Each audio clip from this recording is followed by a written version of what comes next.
Finally আমি ব্লাউজটা ready করতে পেরেছি। তাহলে তো আমার মানে প্রচণ্ড এরকমই, মানে লাইফে আমি লাইফে কোনো দিনও এরকমটা হয়নি যে মানে এত কম সময়ের মধ্যে ব্লাউজ রেডি করতে হবে। তো যখন আমি আমারই ভুল ছিল, যখন 10টার সময় আমাকে ফোন আসে যে আমার একটা ব্লাউজ আছে, তো তুমি 2টোর সময় দিবে বলেছো, 2-3টের মধ্যে দিবে বলেছো।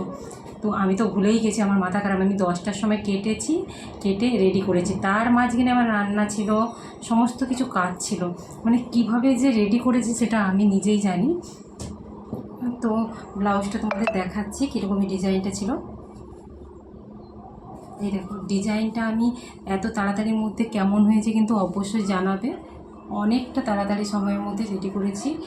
একটু পপ হাতা ছিল, হাতার মধ্যে নিচের দিকটা একটু ছোট্ট কাট লাগিয়ে প্রজাপতির মতো, আর বোম্বে কাট ব্লাউজ ছিল, কোনো প্যাডেড নয়, নন প্যাডেড। আর এই যে লটকান। এখন আমি ভিডিওটা 2টো বাজে করছি। তো ব্লাউজটা কেমন হয়েছে? ওকে, টাটা।